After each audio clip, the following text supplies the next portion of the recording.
وكفى والصلاة والسلام على عباده الذين اصطفى خصوصا على أفضلهم وخاتم النبيين محمد الأمين وعلى آله وصحبه أجمعين. أما بعد فأعوذ بالله من الشيطان الرجيم. بسم الله الرحمن الرحيم. فلما فصل طالوت بالجنود قال إن الله مبتليكم بنهر فمن شرب منه فليس مني ومن لم يطعمه فإنه مني إلا من اغترف غرفة بيده فشربوا منه إلا قليلا منهم فلما جاوزه هو والذين آمنوا معه قالوا لا طاقة لنا اليوم بجالوت وجنوده قال الذين يظنون أنهم ملاقو الله كم من فئة قليلة غلبت فئة كثيرة بإذن الله والله مع الصابرين. صدق الله العظيم. رب اشرح لي صدري ويسر لي أمري واحلل عقدة من لساني يفقهوا قولي.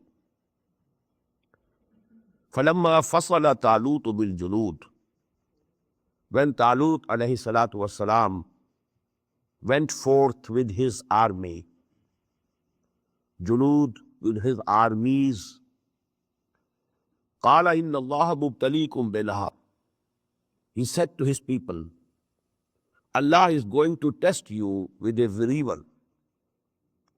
The river Jordan, now it's very important, everybody knows it. This was in between and they crossed river Jordan.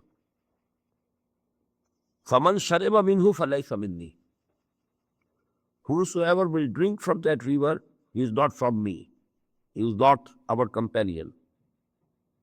وَمَنْ لَمْ يَطْعَمْهُ فَإِنَّهُ مِنِّي, and whosoever doesn't drink from the water of that river, he is from me, he is my companion. إِلَّا مَنِ اغْتَرَفَ غُرْفَةً بِيَدِهِ, except those who scoop a handful with their own hands. Take some water in the hand, in the hollow of the hand, and take it. That is only permissible, but not drinking. فَشَرِبُوا مِنْهُ إِلَّا قَلِيلًا مِنْهُ, all of them merely drank from the water of the river, except only a few from themselves. فَلَمَّا جَاوَزَهُ هُوَ وَالَّذِينَ آمَنُوا مَعَهُ, when they had crossed the river, himself, that is Hazrat Talut, and people who believed with him, قالوا, they said, لا طاقة لنا اليوم بجالوت وجنوده, they said, we don't have the strength today to face Goliath or Goliath, Jalut, وجنوده, and his armies. They are very strong. They were scared. قال الذين يظنون أنهم ملاقو الله, those people from among them who had the conviction that they will meet Allah subhanahu wa ta'ala one day, they said to them, كم من فئة قليلة غلبت فئة كثيرة, how often a small party has overcome a large party by Allah's leave, by Allah's permission. Wallahu ma'as sabirin, and Allah is with those who show patience and perseverance. Now please try to understand the background, why the people were put to this test. Actually, before any confrontation, before any armed conflict, the commander of the army must know the condition of the people, of the army, of the soldiers, their morale, their discipline, listening and obeying. These things also, they mean a lot. Not only physical number, physical strength, not only the arms, but the state of morale of the people. And then the discipline, that if a command is given, if order is given, whether it is obeyed or not, whether the people have necessary self-control or not. So that was a test to which Allah subhanahu wa ta'ala, through his appointed king, he put this army to test. And most of them failed. We have the example in the consultation with Prophet Muhammad sallallahu alaihi wasallam. He held that meeting of consultation before Badr also. To put a question, we shall read in Surah Al-Anfal, that now there is a caravan coming from the north with lot of wealth, merchandise, and an army is coming from the south. Allah subhanahu wa ta'ala had promised that he will give us victory over one of them. Which way should we proceed? Why this question? The same purpose, to see the morale of the people. Some of them said we should go towards the caravan because the booty will be great, we shall have great wealth, and only a few guards are there with the caravan. It will be easy to kill them, to rout them. But Allah subhanahu wa ta'ala intended something else. He wanted that there should be a direct confrontation between the Quraysh and the Muslims. So this is actually the example. But most of the people at their consultation, they said, "O Prophet, what you have in your mind, you proceed in that direction. Why are you asking us? You have to make the decision. Which way you go, we are with you." So that is actually the same thing is happening here. Before this, this is the battle of Badr of the former Muslim Ummah. Please keep this point in mind. وَلَمَّا بَرَزُوا لِجَالُوتَ وَجُنُودِهِ, and when they lined against the armies of Jalut, they said, قَالُوا رَبَّنَا أَفْرِغْ عَلَيْنَا صَبْرًا وَثَبِّتْ أَقْدَامَنَا وَانصُرْنَا عَلَى الْقَوْمِ الْكَافِرِينَ. Now they pray to Allah subhanahu wa ta'ala, as if Allah subhanahu wa ta'ala is teaching the Muslim, now you pray this. This is the prayer being taught to you before Badr. You must learn the prayer. رَبَّنَا أَفْرِغْ عَلَيْنَا صَبْرًا. O our Lord, pour out perseverance on us. وَثَبِّتْ أَقْدَامَنَا. Make our feet firm. وَانْصُرْنَا عَلَى الْقَوْمِ الْكَافِرِينَ. And help us against this nation, these people who are kuffar, who are unbelieving. فَهَزَمُوهُمْ بِإِذْنِ اللَّهِ. They routed them with the permission of Allah subhanahu wa ta'ala. وَقَتَلَ دَاوُودُ جَالُوتَ. And Dawood killed Jalut. There is a long story. Dawood was not in the army of Jalut, of Talut. He was a shepherd with his, flock of sheep, etc.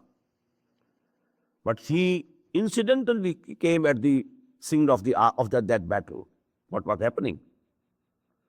And he saw that from this army of Talut, nobody is taking the courage to go and confront Jalut. He was calling, "Send someone who can fight me." That was the usual method of battles in those days. Personal wrestling, personal combat. But nobody dared going forward. Then Hazrat Dawood alayhi salatu wasalam, he himself volunteered him and he killed Jalut. And that way Dawood became important. And Saul or Talut gave him his daughter in marriage, and he became closely related to Talut.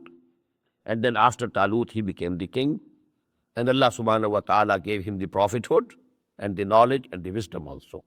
So he had the physical strength, as much physical strength as he could dare confront Jalut and kill Jalut.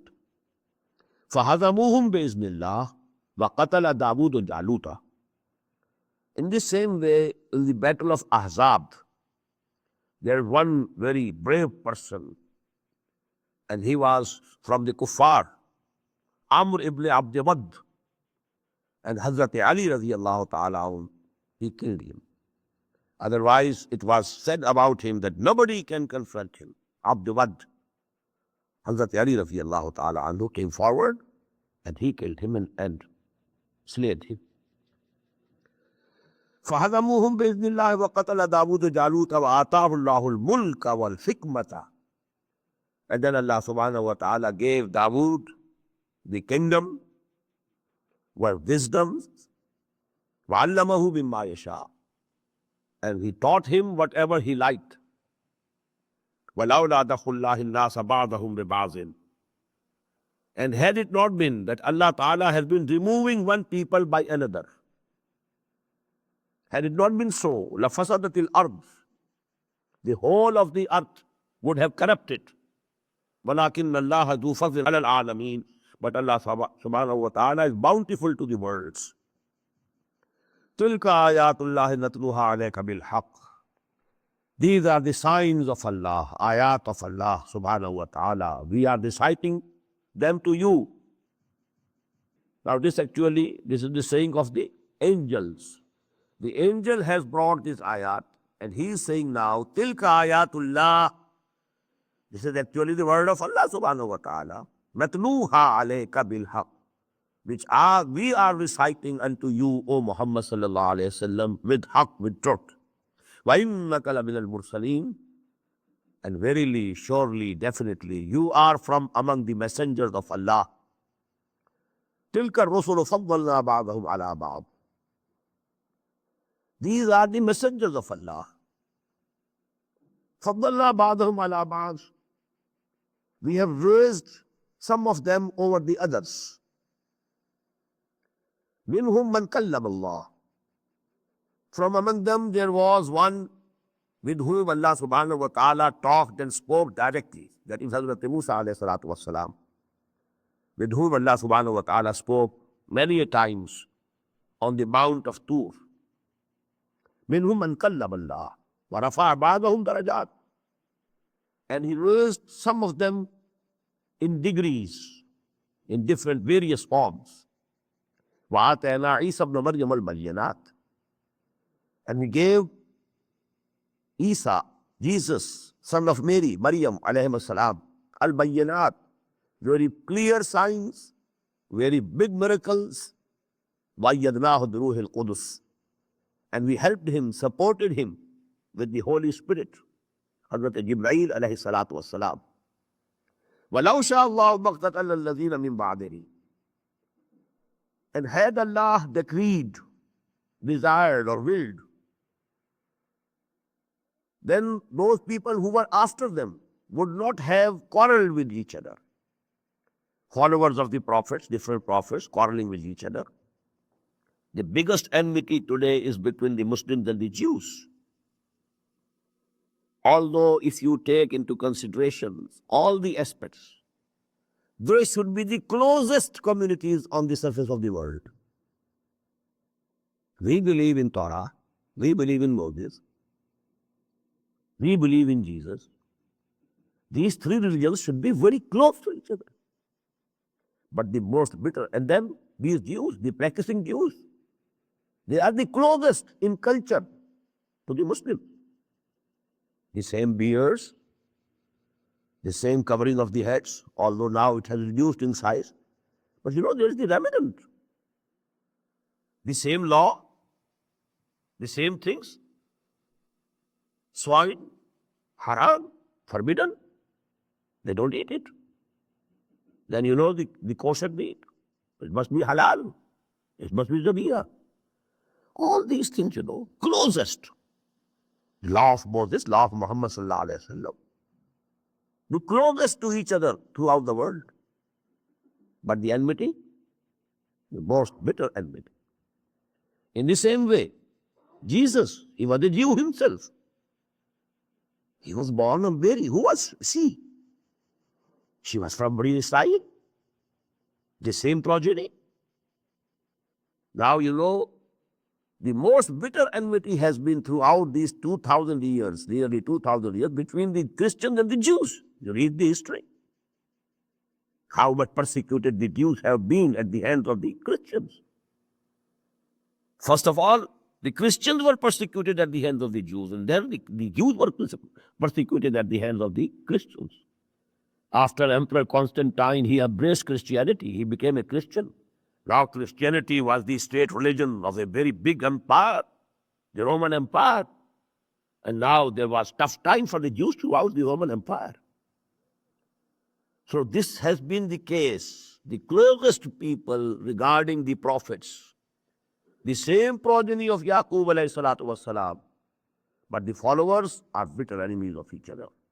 The same prophets from the progeny of Ibrahim and his son Ismail, and in his progeny Muhammad sallallahu alayhi wasallam, and Muslims believe in him, but the bitterest enemies. Law sha'allahu maqtatal allazina min ba'dihi. Had Allah willed so, people after them would not have quarreled and fought each other. Min ba'di ma ja'athumul bayyinat. After that, the clear signs and teachings had come to them. وَلَكِنِ اخْتَلَفُوا فَمِنْهُمْ. But they differed. فَمِنْهُمْ مَنْ آمَنَ وَمِنْهُمْ مَنْ كَفَرَ.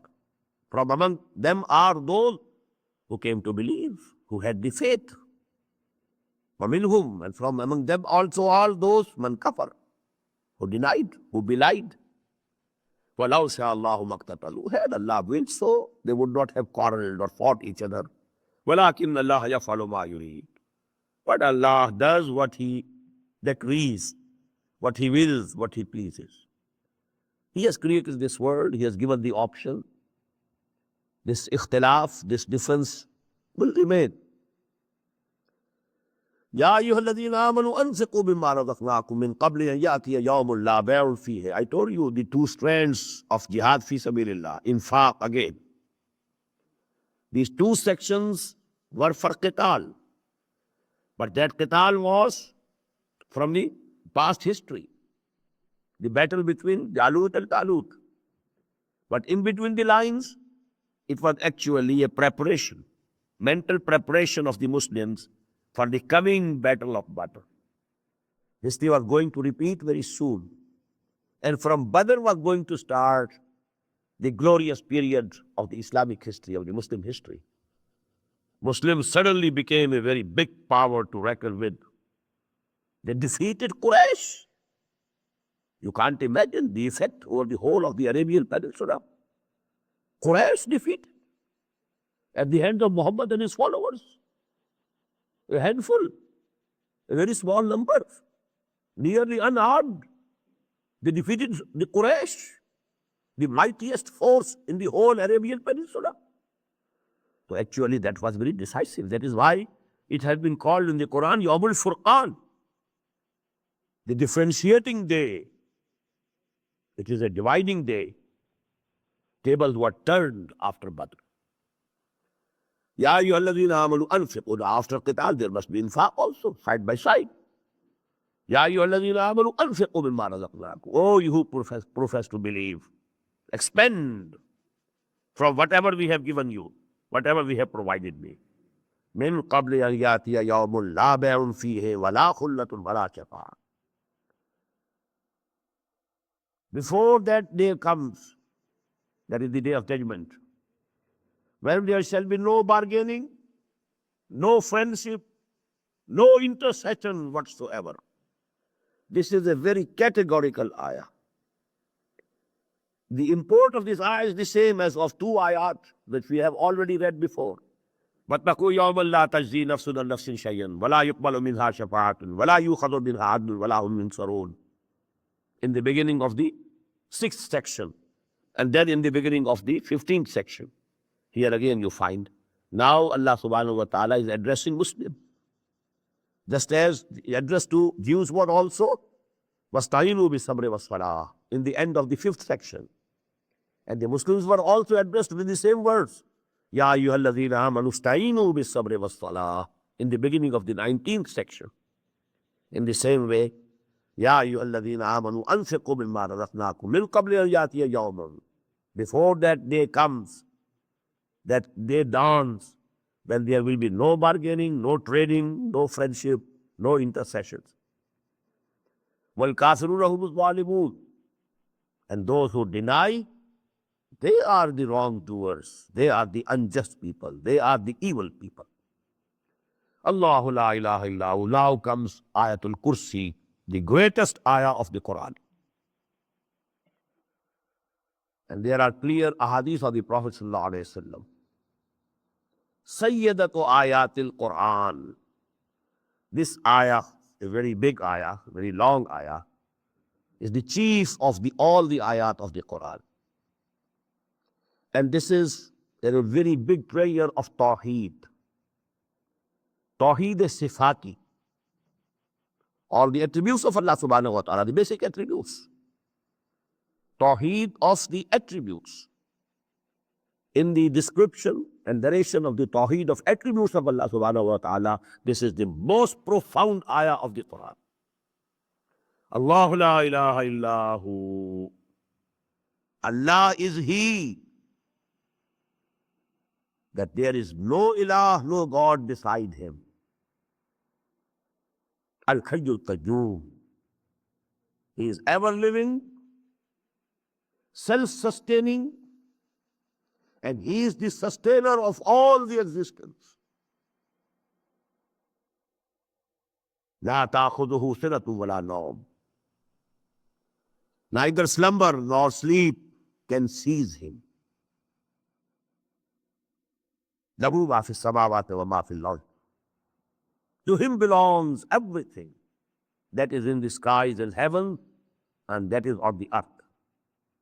Man dhal ladhi yashfa'u indahu illa bi'izni. Who is He who can dare intercede before Him except after His permission? Ya'lamu ma bayna aydihim wa ma khalfahum. He knows what is before them all, and what is after them, and what is behind them. وَلَا يُحِيطُونَ بِشَيْءٍ مِّنْ عِلْمِهِ. And they cannot encompass anything from His knowledge, إِلَّا بِمَا شَاءَ, except what He Himself pleases to give. Nobody, no creature, no Payghambar, no messenger, no prophet, no angel, none can have any knowledge except the knowledge that has been given to him by Allah subhanahu wa ta'ala Himself. We have read that ayah, Subhanaka la ilma lana illa ma 'allamtana. All the angels had said, glory be to You, we don't have any knowledge except the knowledge that You gave to us. There's no knowledge except the knowledge which Allah gives to anybody. لا يحيطون بشيء من علمه إلا بما شاء وسع كرسيه السماوات والأرض. His throne or His kingdom, which is translated in two ways. His throne or His kingdom extends over all the skies and heavens and over whole of the earth. وَلَا يَؤُودُهُ حِفْظُهُمَا. And He is never fatigued by guarding both of them, the skies and the earth. وَهُوَ الْعَلِيُّ الْعَظِيمُ. And He is the high, Al-Ali. And He is the mighty, Al-Azim. La ikraha fid deen. There is no complex compulsion in religion or in deen. What does it mean? No person will be compelled to embrace Islam.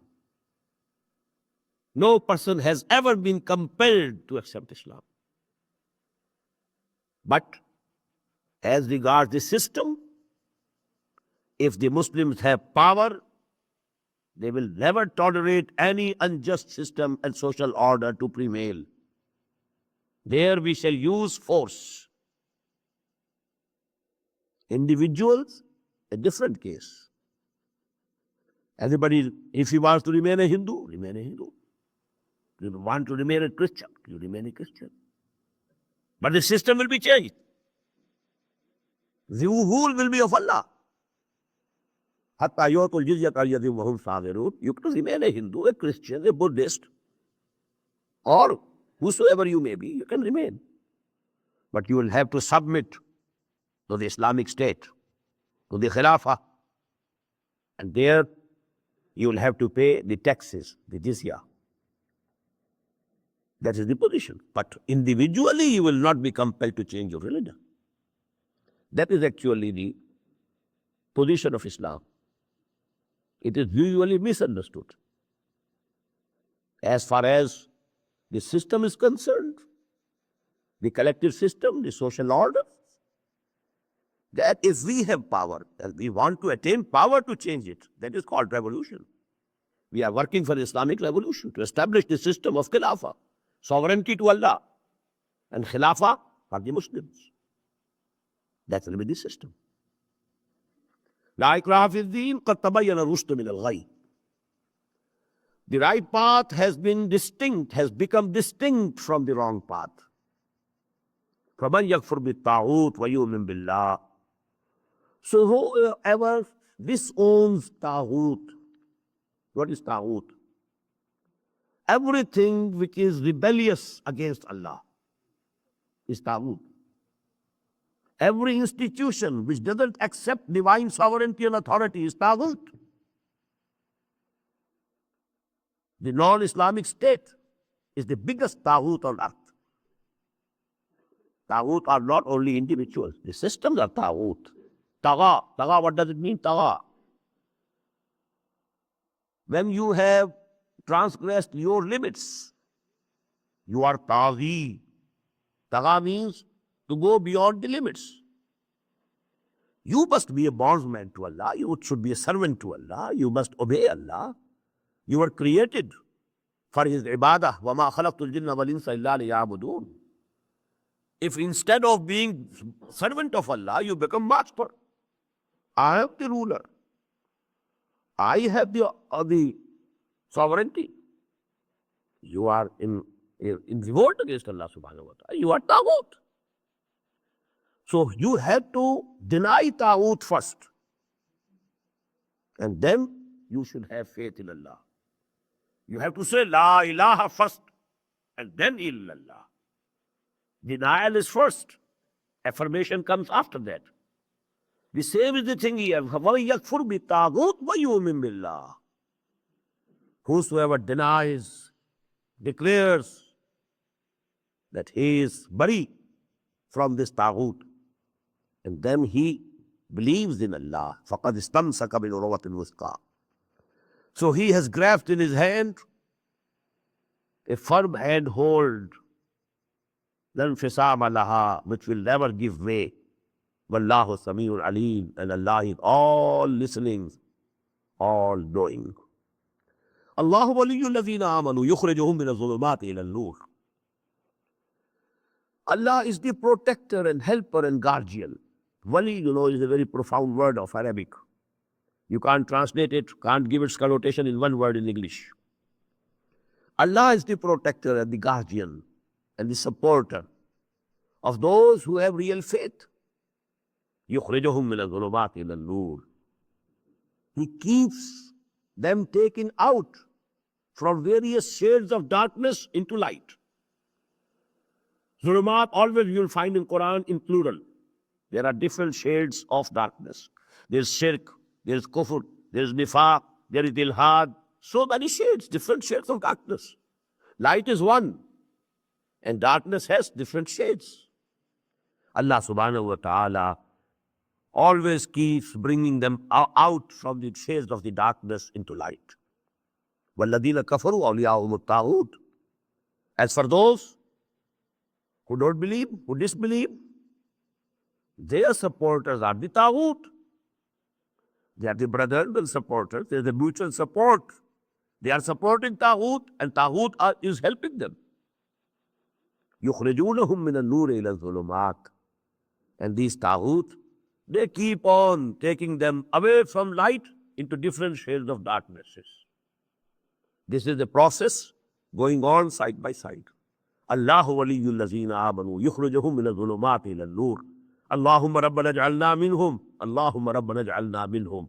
May Allah include us in these people whose wali is Allah Himself, and He takes them out from these different shades of darkness into light. وَالَّذِينَ كَفَرُوا أَوْلِيَاؤُهُمُ الطَّاغُوتُ يُخْرِجُونَهُم مِّنَ النُّورِ إِلَى الظُّلُمَاتِ. اللهم ربنا لا تجعلنا منهم أولئك أصحاب النار هم فيها خالدون. They are the people of fire, and they will remain in that forever. أَلَمْ تَرَ إِلَى الَّذِي حَاجَّ إِبْرَاهِيمَ فِي رَبِّهِ. Again, the same word, alam tara. Did you never ponder about the person, alladhi hajja Ibrahima, who argued with Ibrahim, fi rabbihi, about his Lord, his Rabb. Who is your Rabb? Now this person is Namrud, the king of Iraq at the time of Hazrat Ibrahim alayhi salatu wassalam. Namrud was also a title, just as Fir'aun. Fara'ina, the kings of Misr, of Egypt, they were Fara'ina. The kings of Babylonia, which we now call Iraq, they were Namarida. So actually Namrud and Fir'aun, they are not names, they are titles. Just as Fir'aun, Namrud.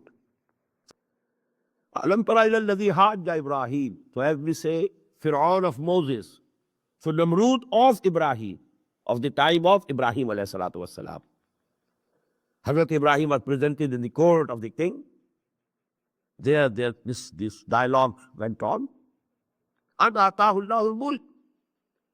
He was arguing about God, about Allah subhanahu wa ta'ala, what do the Rabb of Ibrahim, only because Allah subhanahu wa ta'ala had gave him the kingship. He became arrogant. He himself claimed to be God. I am the authority. Just as, the Fir'aun of Egypt had said, Ana rabbukumul ala, alaysa li mulku Misr. It's not for me the kingdom of Egypt. وَهَذِهِ الْأَنْهَارُ تَجْرِي مِنْ تَحْتِي. All this irrigation system is under my control. I will allow water to only those whom I please. It is all under in my head, under me. In the same way, he was the master of his country. إِذْ قَالَ إِبْرَاهِيمُ رَبِّيَ الَّذِي يُحْيِي وَيُمِيتُ. When Ibrahim said, alayhi salatu wassalam, my Lord is he who gives life and puts death. قَالَ أَنَا أُحْيِي وَأُمِيتُ. He said, I have these powers also. And the tradition goes that he fetched and called two people who had been condemned. They were in the prison. That sentence had been passed on them. Called them in the court. The one he set free, I have given him life. The other he instantly, he ordered to be slain. Him I have killed. And now he will be. I had the authority. Now Hazrat Ibrahim said, قَالَ إِبْرَاهِيمُ فَإِنَّ اللَّهَ يَأْتِي بِالشَّمْسِ مِنَ الْمَشْرِقِ. My God, my Allah, I believe in that God, in that Allah, who makes the sun rise from the east. فَاتِ بِهَا مِنَ الْمَغْرِبِ. If you claim to be God, if you claim to have authority, now just you order the sun to rise from the west. فَبُهِتَ الَّذِي كَفَرَ. At this, that kafir remained confounded. He couldn't say anything. وَاللَّهُ لَا يَهْدِي الْقَوْمَ الظَّالِمِينَ. And Allah doesn't give guidance to such evildoers, such unjust people. أَوْ كَالَّذِي مَرَّ عَلَىٰ قَرْيَةٍ. This is another incident, and most probably it concerns also the history of the Jews, the Bani Israel.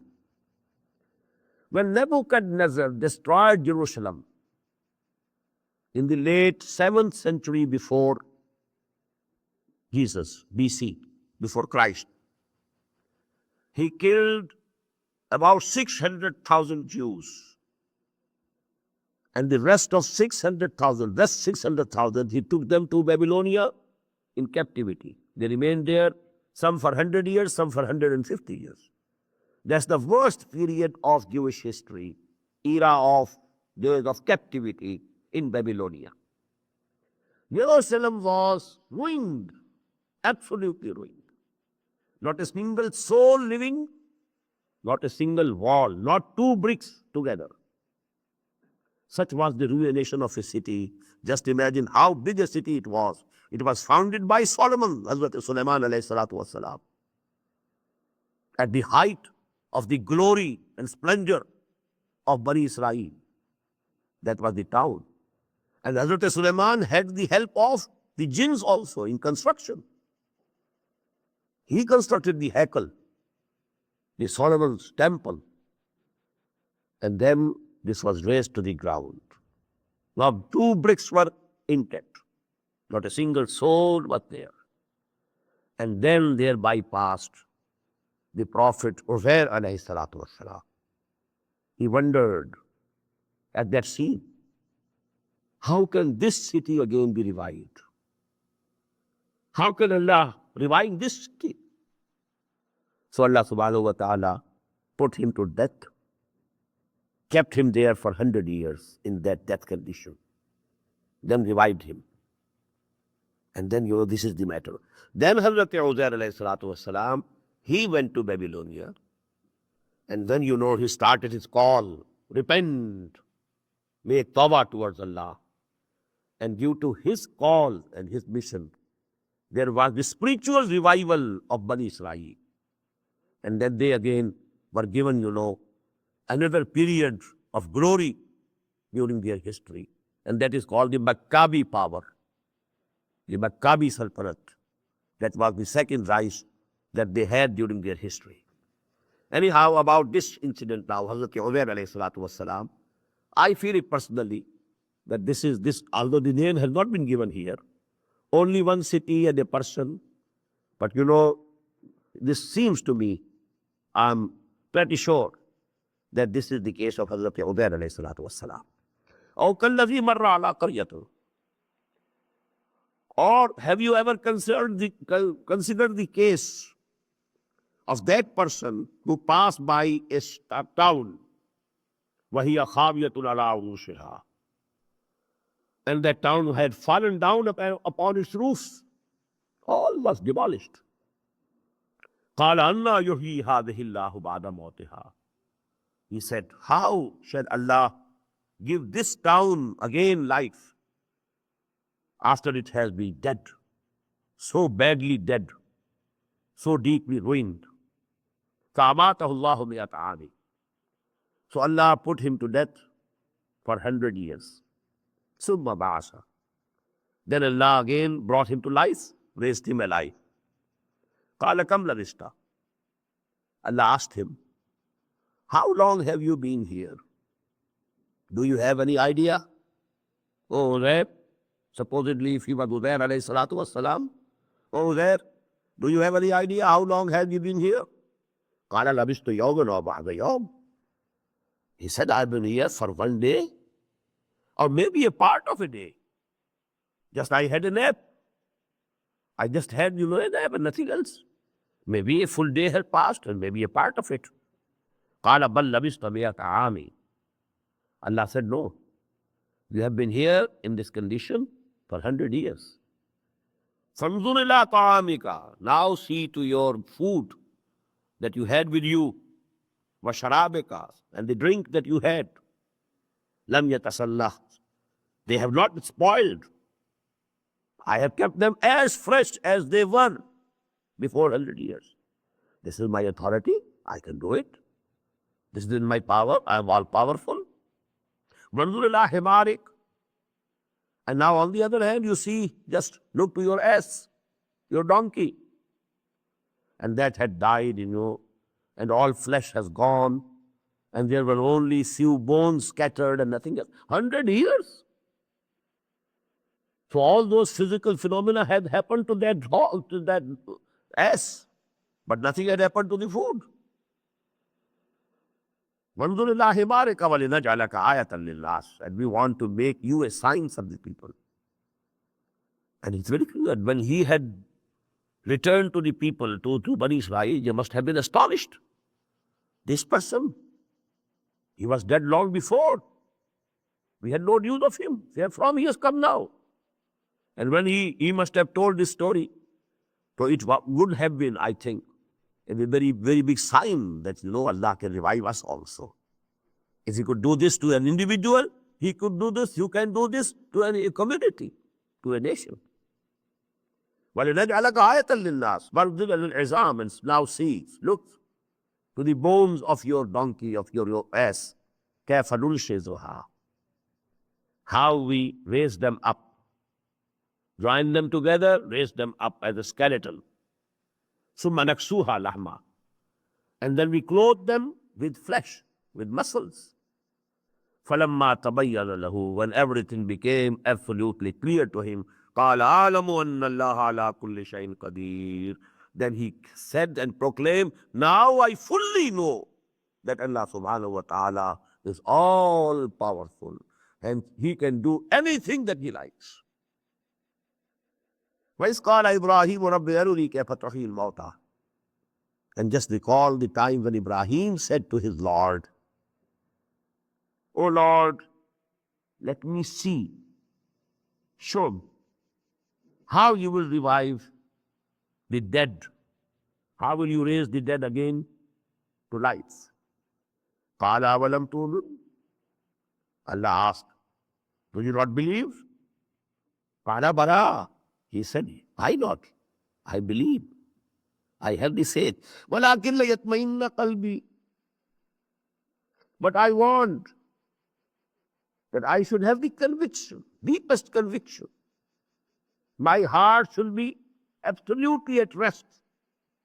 There shouldn't be an iota of doubt in me.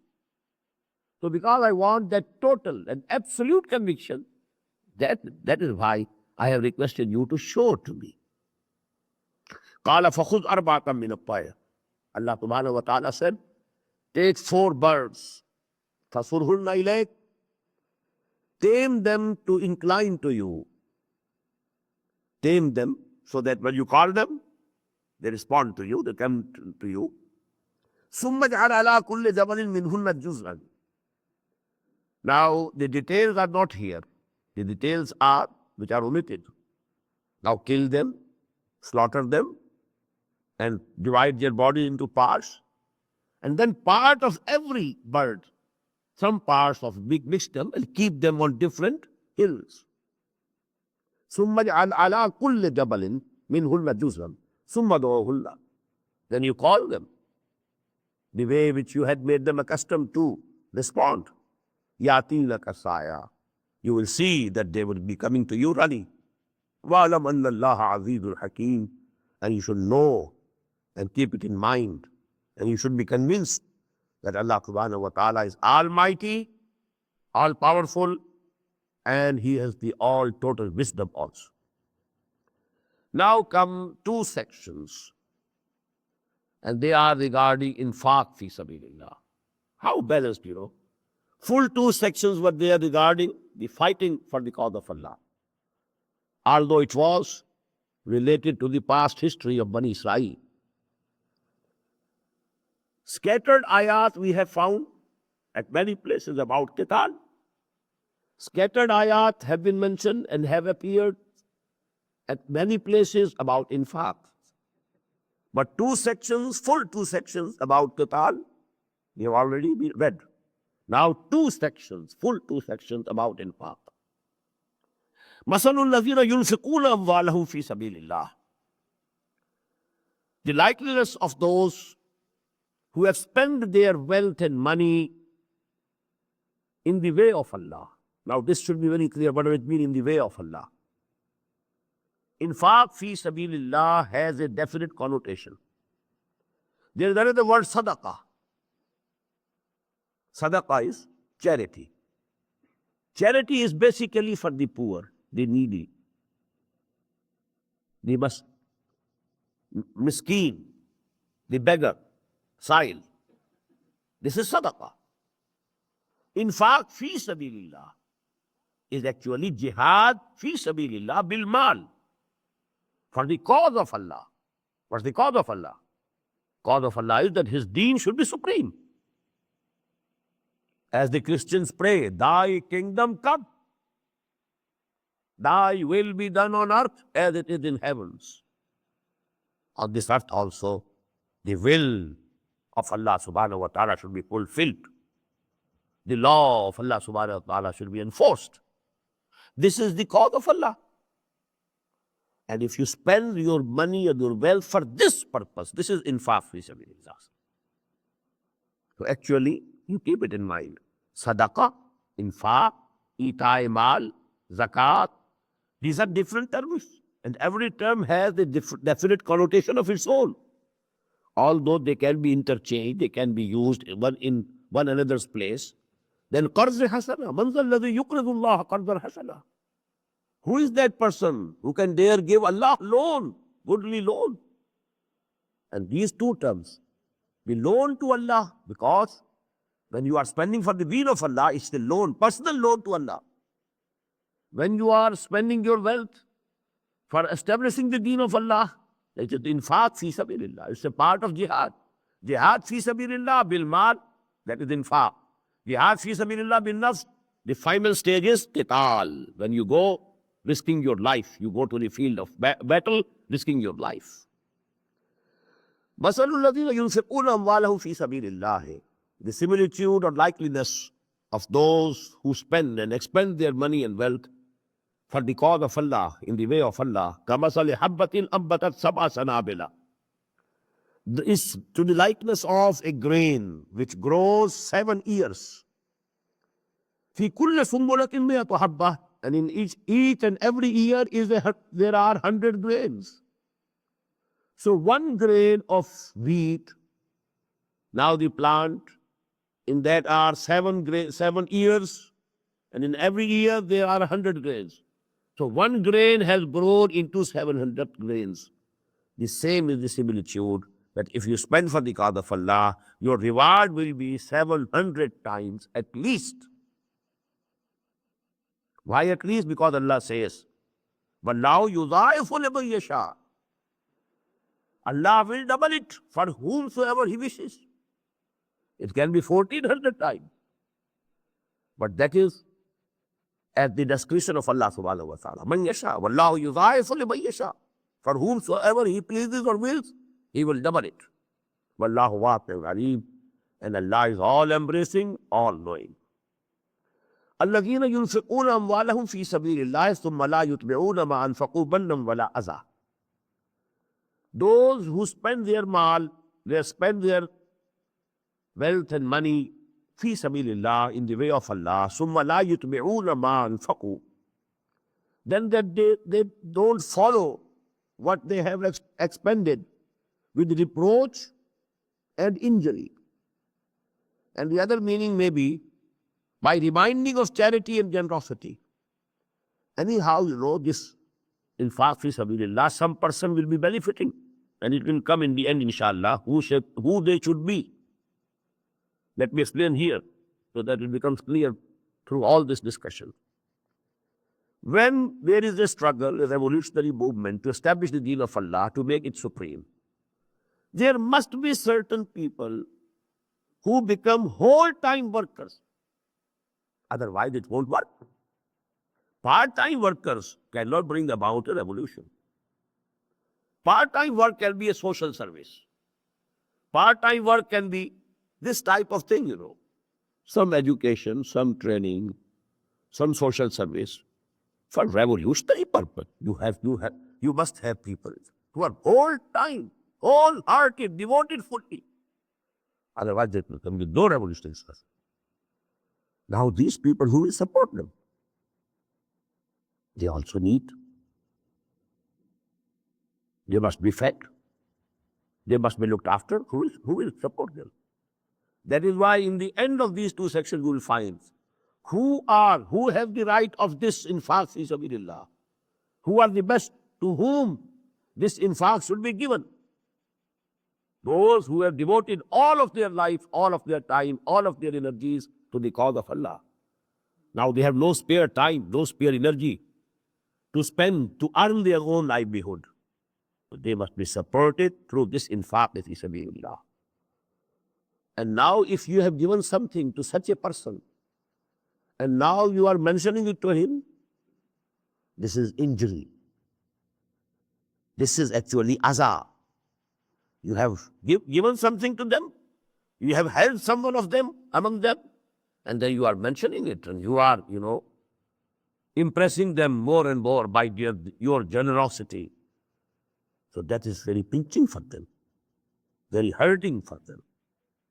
That is the thing that is discussed here. الَّذِينَ يُنْفِقُونَ أَمْوَالَهُمْ فِي سَبِيلِ اللَّهِ ثُمَّ لَا يُتْبِعُونَ مَا أَنْفَقُوا مَنًّا وَلَا أَذًى. Man, that is, to mention your charity and generosity. وَلَا أَذًى, and nothing, no injury to their feelings of self-respect and self-honor. Lahum ajruhum. For them is their reward in the Rabbihim with their Lord. Wala khawfun alayhim wala hum yahzanun. And there will be no fear on them, and nor will they grieve. قَالٌ مَعْرُوفٌ وَمَغْفِرَةٌ خَيْرٌ مِّن صَدَقَةٍ يَتْبَعُهَا أَذًى. A kind word and forgiveness is much better than charity followed by injury. You give something to somebody and then you injure his feelings. You injure his sense of self-respect, self-honor. The better thing would have been, you should have said some kind word to him and then asked his pardon and forgiveness. A kind word and forgiveness are better than charity followed by injury. Wallahu ghaniyyun halim, and Allah subhanahu wa ta'ala is self-sufficient. He doesn't need your help. He can feed and support his supporters. It's only a test for you that he has given you surplus wealth, whether you spend it for the cause of Allah or not. It's only a testing for you. Allah is not poor. Allah can support his supporters. Allah can maintain his armies himself. But he's testing you. Wallahu ghaniyyun halim. Allah is self-sufficient and he is forbearing. Ya ayyuhalladhina amanu la tubtilu sadaqatikum bil manni wal adha. O you who believe, do not render vain your charity by mentioning your generosity and by injuring the feelings of those to whom you have given that charity. كَالَّذِي يُنْفِقُ مَالَهُ رِئَاءَ النَّاسِ.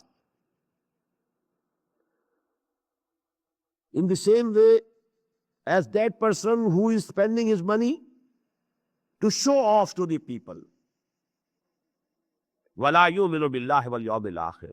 Whosoever is giving his money and spending his wealth to show off to the people so that they should praise him, he has no iman on Allah. وَلَا يُؤْمِنُ بِاللَّهِ وَالْيَوْمِ الْآخِرِ. He doesn't have any faith in Allah, nor does he believe in the last day. فَمَثَلُهُ كَمَثَلِ صَفْوَانٍ. So his similitude or likeliness is to the likeliness of a very smooth rock. عَلَيْهِ تُرَابٌ. On it was, some dust was there. Someone, he cultivated in that dust. He put some seeds in that dust. Now a crop was there. He was hoping to have the harvest. But suddenly, فَأَصَابَهُ وَابِلٌ. A very strong and heavy rain fell and left it bare. Now everything was washed off because the clay was very shallow. Beneath it was very smooth rock. And on that shallow clay, you had cultivated and you had put the seed, and now the harvest was there. It has no roots. When a strong and heavy rain fell, everything was washed off. And now the rock was there bare. لا يقدرون على شيء مما كسبوا. They have no control for which they labored. They labored so much, they cultivated, they spent, they put the seed there, but now everything is gone and they can have no control over any of their labor that they spent there.